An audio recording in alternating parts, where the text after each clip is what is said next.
नमस्कार, मैं हूं रीनू। आप सभी दर्शकों का अन्नदाता कार्यक्रम में स्वागत करती हूं।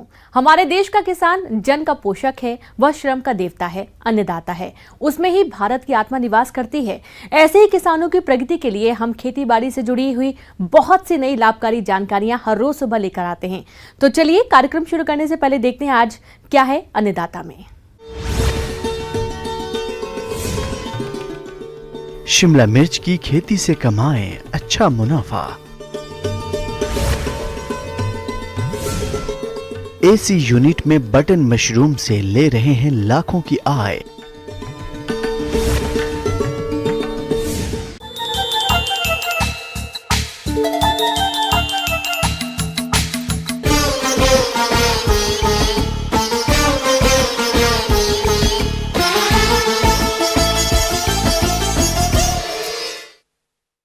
शिमला मिर्च की खेती करके किसान अच्छी आमदनी कमा सकते हैं क्योंकि इसकी मांग बाजार में हमेशा बनी रहती है। वैसे तो पॉली हाउस के अंदर इसकी खेती सालों भर की जा सकती है, लेकिन इस समय पौध तैयार कर खेती करने से अच्छा उत्पादन मिलता है। तो जो इसकी खेती करने की सोच रहे हैं वो इसकी कौन सी किस्मों का चयन करें और इसकी खेती करते समय किन किन बातों पर खास तौर से ध्यान रखें, इस बारे में जानकारी दे रहे हैं भारतीय कृषि अनुसंधान परिषद पलांडू रांची की कृषि वैज्ञानिक डॉक्टर पी भावना।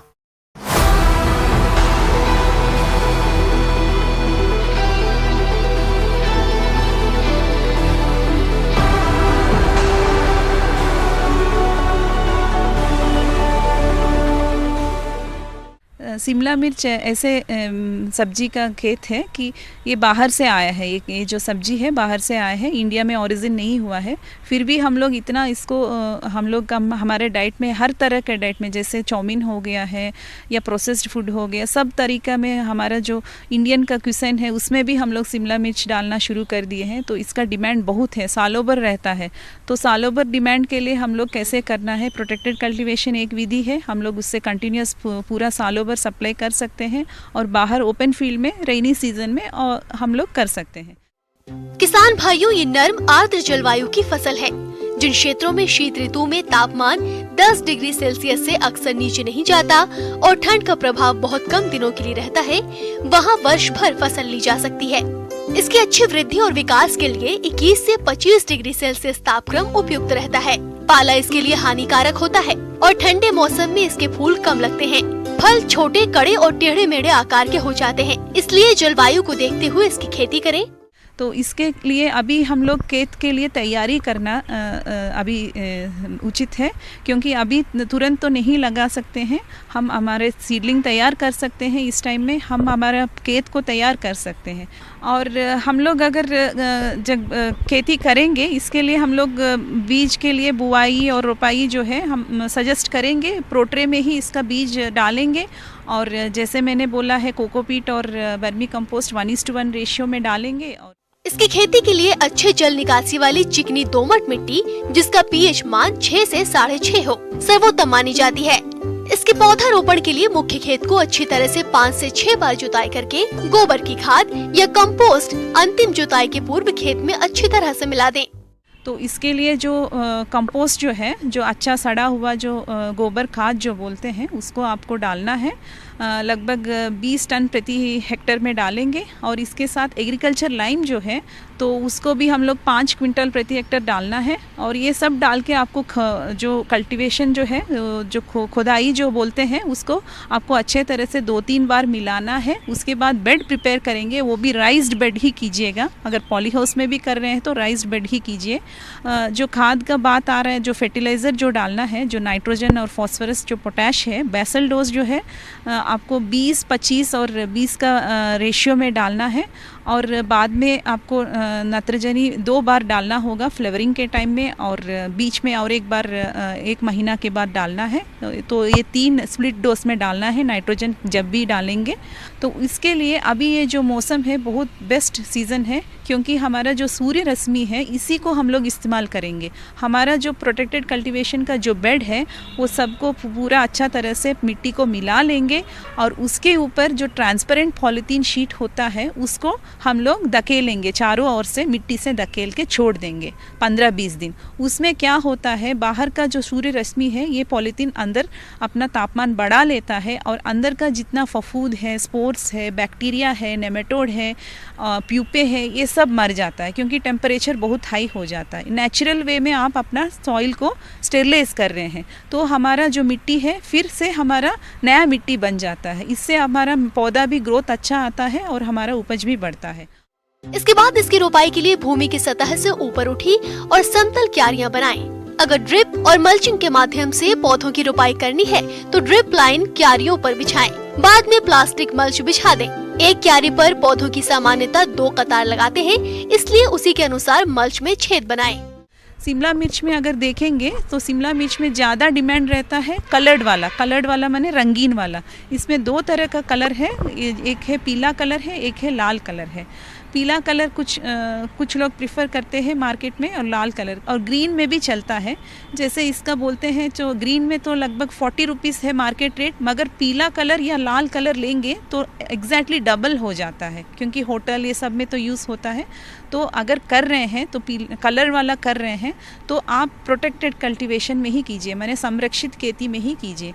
अगर हम लोग वैरायटी या किस्म के बारे में बात करेंगे तो पीला कलर में हम लोग का जो संस्थान से रिलीज़ हुआ है स्वर्ण प्रफुल्लिया करके है, ये हमारा येलो कलर में आता है।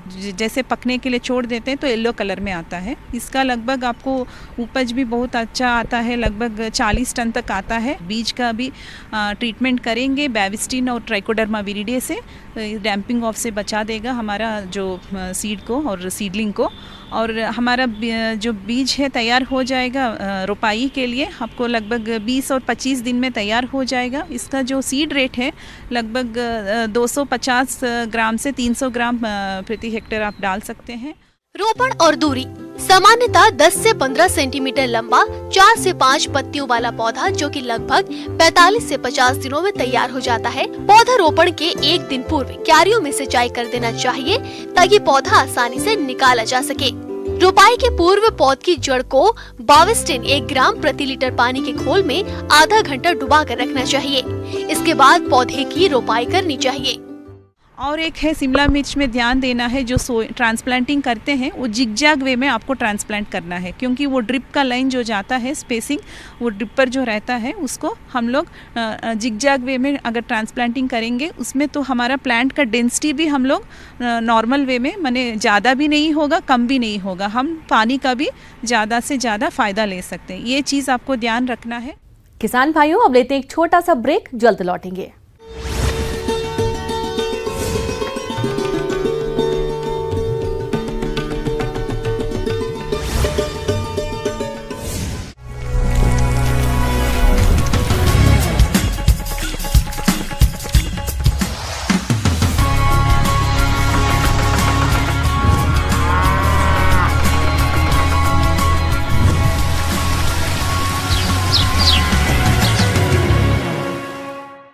ब्रेक के बाद एक बार फिर से आप सभी दर्शकों का अन्नदाता में स्वागत है।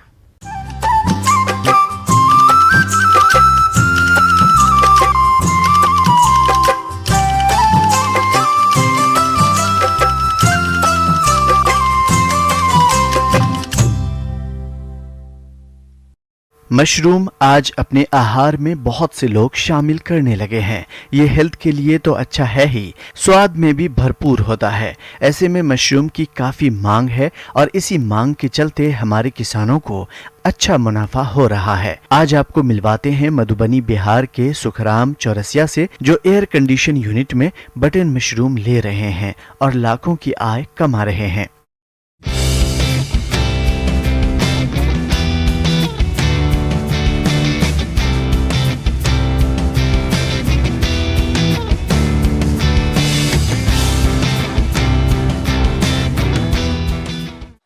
इसमें बटन मशरूम जब ये पॉपकॉर्न और एसी रूम है तो इसमें बटन ही लगाया जाने में बेहतर है, क्योंकि इसका रेट अच्छा मिलता है और मार्केटिंग बटन का ही है। इनका मशरूम उत्पादन रूम पफ पैनल तकनीक से तैयार किया गया है।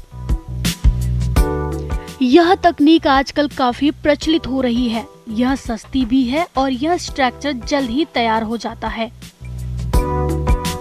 यह स्ट्रक्चर 40 फीट लंबा, 16 फीट चौड़ा और 14 फीट ऊंचा है, जिसमें 1500 बैगों में बटन मशरूम का उत्पादन करते हैं। एक बैग में तैयार कंपोस्ट लगभग 10 किलोग्राम आता है। इस तरह से एक बार मशरूम लेने में 150 कुंतल कंपोस्ट लगता है। पहले ये सीजनल मशरूम उगाते थे, जिसमें फायदा तो था, लेकिन कई बार सही तापमान का कंट्रोल नहीं हो पाने से नुकसान भी हो जाता है। ओपन में क्या होता है कि मौसम आधारित हमको करना होता है। अभी गर्मी का मौसम है तो उसमें मिल्की लगाना पड़ता है, ओस्टर लगाना पड़ता है, बटन केवल ठंडा के लिए। लेकिन इसमें क्या है कि हम सालों भर बटन लगा सकते हैं और लगाते हैं। अब बटन का मार्केटिंग ज़्यादा होता है, ओस्टर का मार्केटिंग उतना नहीं है, मिल्की का भी मार्केटिंग उतना नहीं है। तो इसलिए जितना भी रेस्टोरेंट है, होटल है, खाने वाले ज़्यादातर लोग बटन ही पसंद करते हैं।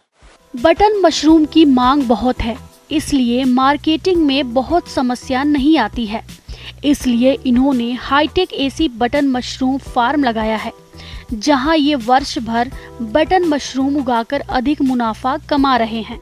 मशरूम के यहाँ भी अभी लोकल के हिसाब से इतना जागरूक नहीं है आदमी, खाने वाले उतना नहीं है। और जो भी होटल है यहाँ पे सब डब्बा बंद यूज करता है, कैनिंग वाला यूज करता है, तो ये लूज मशरूम यूज नहीं करता है। तो इसलिए मुझे, और जहाँ तक उधर नेपाल का बॉर्डर है तो नेपाल का बॉर्डर में ज़्यादा सेल होता है, तो इसलिए हम लोग सिलीगुड़ी ज़्यादा भेजते हैं। तो वहाँ पे मार्केटिंग हो जाता है, बस अकाउंट पेमेंट वहाँ से आ जाता है, जैसे माल जाता है अकाउंट पेमेंट आ जाता है। और लगता है कि बिहार का 50% सिलीगुड़ी जाता है। रोजगार के दृष्टिकोण से आजकल में जो सर्विस का हो रहा है कि रोजगार नहीं मिलता है, बेरोजगार बहुत ज़्यादा है, तो उसके लिए बहुत सुनहरा अवसर है कि इसमें अपना भाग आजमा करके मेहनत करके अच्छा इनकम भी पा सकते हैं और एक प्रतिष्ठा भी होती है। इसमें क्या होता है कि जो ओपन फील्ड में हम जैसे पहले केला का खेती किए हैं, मधुमक्खी किए हैं, तो ये क्या होता है कि उपद्रव ज़्यादा होता है, कभी बनिया सुगर, कभी आंधी तूफान बरसात, इस सबसे। इसमें सबसे बचत है, तो इसमें रिस्क कम है और इनकम बढ़िया है। इस तकनीक में उत्पादन और फायदा तो है, लेकिन इसमें लागत भी भारी भरकम आती है। रूम का वातावरण ठंडा बनाए रखने के लिए एयर कंडीशन, पानी का स्प्रे करने के लिए फवारा भी लगाया जाता है। ग्रामीण इलाकों में बिजली अधिक कटती है, इससे बचने के लिए जनरेटर की भी व्यवस्था किए हैं। और एक इनकम के दृष्टिकोण से एक अच्छा है और यहाँ पे यूनिक भी है। यहाँ पे पहले तो मार्केटिंग की बहुत ज़्यादा मेरी परेशानी हुई, लेकिन धीरे धीरे आगे बढ़ते। ये मेरा 11वां साल है। पहले झोपड़ी में करते थे, अब थोड़ा सोचे कि अच्छा है टेक्नोलॉजी से किया जाए। बीज बिहार में उतना अच्छा भी हमको नहीं मिलता है, तो हम बीज दिल्ली से मंगाते हैं। बटन का, ओस्टर का तो अपने स्वयं हम बनाते भी हैं सीजनली, और मदर कल्चर हम राजेंद्र कृषि विश्वविद्यालय पूसा से मंगाते हैं। लेकिन बटन का हमसे नहीं हो पाता है, उतना बड़ा लैब मेरा नहीं है, तो इसके लिए हम दिल्ली से मंगाते हैं, प्राइवेट से मंगाते हैं। बटन मशरूम उत्पादन में कंपोस्ट का बेहतर होना बहुत जरूरी होता है। इसे तैयार करने में लगभग 1 माह का समय लगता है, जिसमें भूसा, उर्वरक और कुछ दवाओं की जरूरत होती है। कंपोस्ट बनाने में कई जरूरी बातें होती हैं, जिसका ये पूरा ध्यान रखते हैं। तो हम मैनुअली विधि से बनाते हैं। 1 महीना 28 दिन से लगभग 30 दिन खाद बनाने में लग जाता है। अगर हम मशीन के द्वारा बनाते हैं तो उसमें 15 दिन से 17 दिन में, पाइप विधि से 17 दिन में तैयार हो जाता है। लेकिन वैसा हम नहीं बनाते हैं, चूँकि खाद ज़्यादा होता है तो मैनुअली ही बनाते हैं। तो एक बैग का कॉस्ट 100 रुपया के आसपास आता है मेरा। और उसके बाद पैकिंग करते हैं, लगभग 10 kg का एक बैग है। तो मैस्लिनम आ जाने के बाद, जैसे ये मैस्लिनम आ गया है, तो इसके बाद हम केसिंग करते हैं कोकोपीट से, और उसमें कुछ केमिकल मिला करके उसको हम केसिंग करते हैं।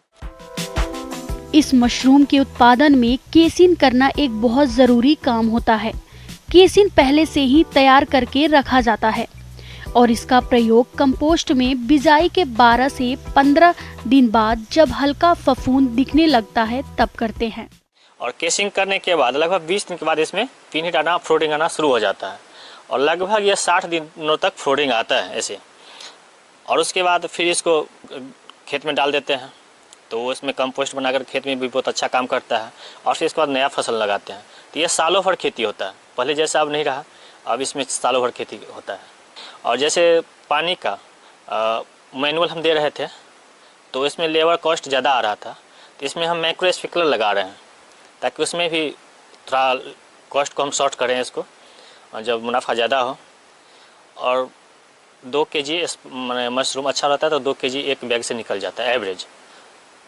तो मार्केट में भी तो खुला मार्केट में 250-300 बिकता है, लेकिन व्यापारी लोग, हम इस बार बहुत रेट टूट गया है तो 150 रुपये हमसे व्यापारी लेता है केजी, तो फिर भी मुनाफा है।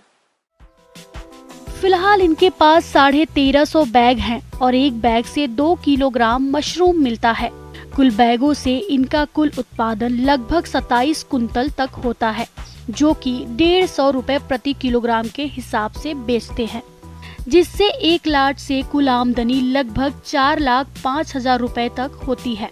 खर्चे की अगर हम बात करें तो कंपोस्ट पर कुल खर्चा 1,35,000 रुपए होते हैं।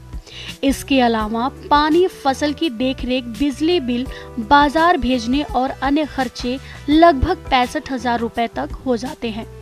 यानी कुल लगभग 2 लाख रुपए खर्च होते हैं और एक लाट से शुद्ध लाभ 2,05,000 रुपए तक होता है और साल में कुल 4 लाट लेते हैं, जिससे साल में इनकी कुल शुद्ध आय लगभग 8,20,000 रुपए तक हो जाती है। लागत इसमें कम, लेकिन हमको यहाँ पे चूँकि ऑट एरिया हम हैं तो इसलिए लागत हमको 28 लाख रुपया पूरा पड़ गया है, जनरेटर जो भी है सब लेकर के। लेकिन यही अगर हम अनुभव नहीं था पहले जो इसमें कितना लगता है, तो लगता है कि 20 लाख में कंप्लीट हो जाता है, लेकिन मुझे 28 लाख प्लस कर गया है। अनुदान एक किस्त में मुझे 5 लाख मिला है, अभी 5 लाख किस्त में एक किस्त बनना बाकी है। मशरूम में सबसे है कि डबल इनकम है, जितना आप इन्वेस्ट करते हैं उसके दुगुना इनकम है। इनको इस प्रोजेक्ट के लिए अनुदान लाभ भी मिला है। इस प्रोजेक्ट पर 20 लाख रुपए की लागत आती है। रूम एसी मशीन और फवारा मशीन कम से कम 10 साल तक तो चलेगा ही, यानी इस प्रोजेक्ट पर 1 साल का खर्च लगभग 2 लाख रुपए आएगा। इस तरह से इनको 1 साल में लगभग 6 लाख रुपए की वास्तविक आमदनी हो रही है। इसके अलावा इनको अच्छी खाद भी मिल जाती है।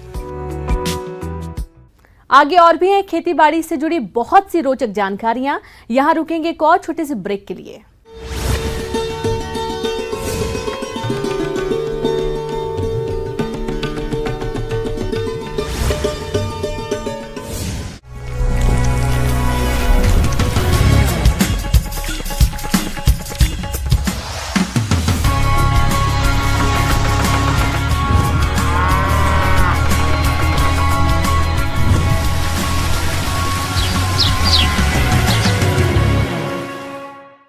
ब्रेक के बाद एक बार फिर से आप सभी दर्शकों का अन्नदाता कार्यक्रम में स्वागत है।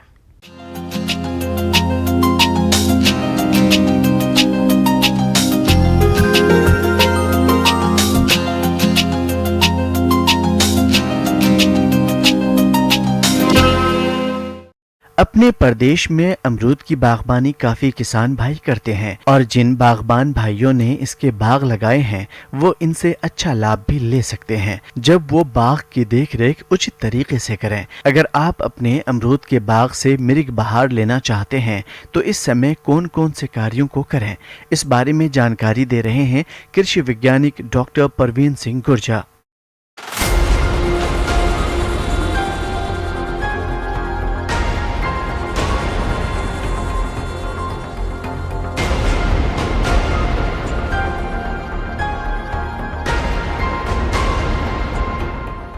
किसान भाइयों, जैसा आप जानते हैं कि पूरे प्रदेश में उद्यान की के क्षेत्र में यदि कहें तो अमरूद के बागों की बहुत ज़्यादा संख्या है। तो कौन कौन सी हमें क्रियाएं अपनानी चाहिए जिससे इसमें रोग और व्याधियों, कीट और व्याधियों की कम संभावना रहे, तो उन पर मुख्य जो क्रियाएं हैं या जो हम कह सकते हैं हमारे जो कर्षण क्रिया हैं उन पर विशेष रूप से ध्यान देने की ज़रूरत है।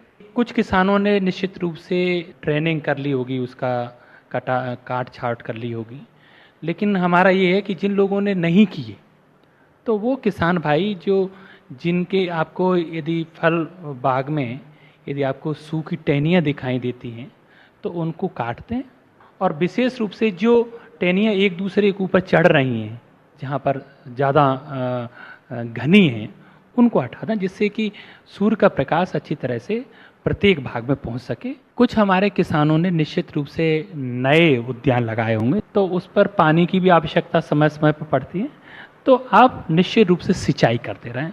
और मेरा ये मानना है कि यदि आप टपक सिंचाई पद्धति यदि अपनाते हैं तो निश्चित रूप से आपका 70% जल का बचाव होगा और बेहतर आप जल का प्रबंधन कर सकते हैं। दूसरा किसान भाइयों, आपको समय समय पर जो नवीन पौधे हैं, छोटे पौधे हैं, उनमें आप गुड़ाई करते रहें और आवश्यकता अनुसार उसमें हम सड़ा हुआ गोबर का खाद भी डालते रहें, ये भी बहुत ज़रूरी है। अमरूद के पौधे में विशेष रूप से हम बाहर नियंत्रण में गर्मी में पानी की अनुशंसा नहीं करते हैं, क्योंकि उसमें क्या है कि बाहर नियंत्रण के लिए हम यदि पानी देते हैं तो फूल शुरू हो जाते हैं, और फूल शुरू होने पे आपका जो बरसात में फल आते हैं वो सीठे होते हैं और रोग और कीटों से ग्रसित रहते हैं, उसकी अच्छी गुणवत्ता के फल नहीं मिलते। तो किसानों से ये अनुरोध है कि आप इस समय और मई के महीने में पानी रोक के रखें, पानी नहीं देना है, तो आपको ड्राई रखना है, पूरा सूखा रखना है। दूसरा कि यदि आप 15 लीटर पानी में यदि 30% का यूरिया का घोल, मतलब लगभग आपको 450 ग्राम यूरिया 15 लीटर में पानी में मिलाकर यदि एक पौधे पे लगभग 7 लीटर पानी यदि आप डालते हैं, तो आप देखेंगे कुछ ही समय में जितनी भी पत्तियां वो नीचे गिर जाएंगी, तो बाष्पोजन नहीं होगा और पौधा मरेगा नहीं, और आपका जो पौधा है वो आपकी सुसुप्तावस्था में चला जाएगा। आपके अमरूद के बाग रहते हैं, उसके तनों में कीड़ा लग जाता है या तनों में कीड़ा पहुंच जाता है, तो निश्चित रूप से उससे हमारे जो फल बाग हैं या फल पौधे हैं वो प्रभावित होते हैं। तो आपको देखेंगे कि जहाँ पर 2 शाखाएं जुड़ी रहती हैं वहाँ पर विशेष रूप से आपको एक उसकी जो बीट होती है, या कह सकते हैं कि जो उसका जो अपशिष्ट पदार्थ होते हैं वो काले रूप में आपको दिखाई देंगे। आप जैसे ही उनको हटाएंगे तो आपको उसमें छिद्र दिखाई देगा। तो छिद्र में एक तो तरीका ये है कि आप एक रॉड, उसमें हल्की जो बारीक रॉड है उसको डाल सकते हैं, जिससे इसको कीटों को नष्ट कर सकते हैं। दूसरा जो सबसे जो प्रचलित तरीका है जो किसान भाई अपनाते हैं, जो छेद आपको दिखा है उसमें आप वो कम से कम 4 या 5 ml की सिरिंज लें और उसमें या तो मिट्टी का तेल या हमका कीटनाशक में उसमें क्लोरोफायरिफॉस आप लगभग 2 या 3 ml उसमें डाल दें और गीली मिट्टी से उसको बंद कर दें। तो आप देखेंगे कि कुछ ही समय में जो आपके तनों के अंदर जो कीट थे वो नष्ट हो जाएंगे और आपके पौधों का विकास बहुत अच्छा होगा।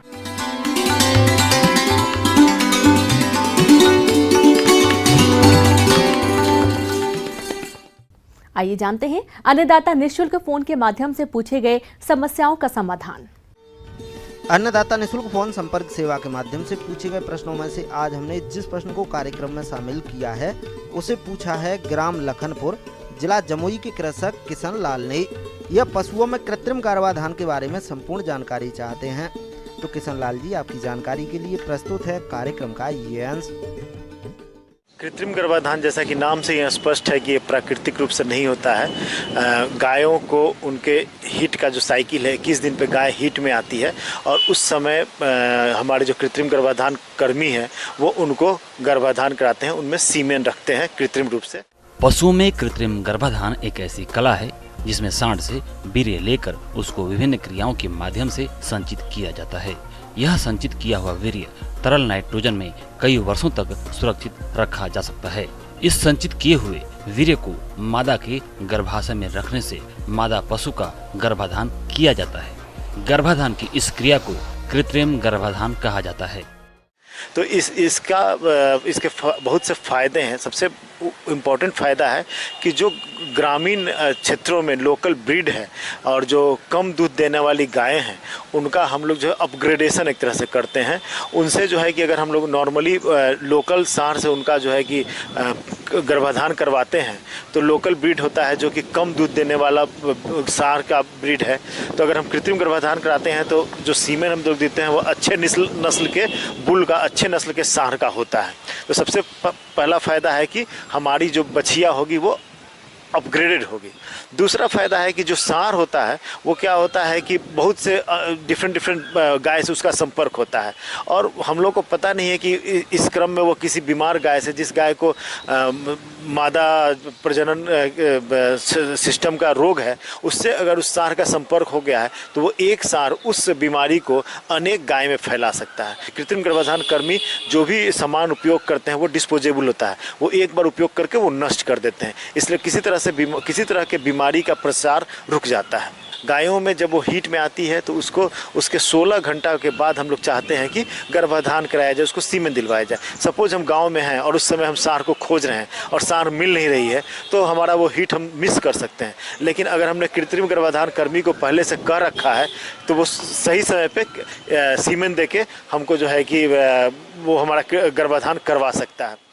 अगर प्राकृतिक विधि की बात करें तो इसमें एक सांड द्वारा एक वर्ष में 60 से 70 गाय या भैंसों को गर्भित किया जा सकता है, लेकिन कृत्रिम गर्भाधान विधि द्वारा एक सांड के वीर्य से हजारों गायों या भैंसों को गर्भित किया जा सकता है। इस विधि में धन और श्रम दोनों की अच्छी बचत होती है। कृत्रिम गर्भाधान के लिए प्रशिक्षित अथवा पशु चिकित्सक की आवश्यकता होती है तथा तकनीशियन को मादा पशु के प्रजनन अंगों की जानकारी होना जरूरी है। इस विधि में सावधानी बरतने तथा सफाई का विशेष ध्यान रखा जाना चाहिए। कृत्रिम गर्भाधान करने से पहले गन को अच्छी तरह से लाल दवाई से धोएं एवं साफ करें। गर्भाशय द्वारा अंदर छोड़ें। कृत्रिम गर्भाधान गन प्रवेश करते समय ध्यान रखें कि यह गर्भाशय हरण तक ना पहुँचे। गर्भाधान के लिए कम से कम 10 से 12 मिलियन सक्रिय शुक्राणु जरूरी होते हैं।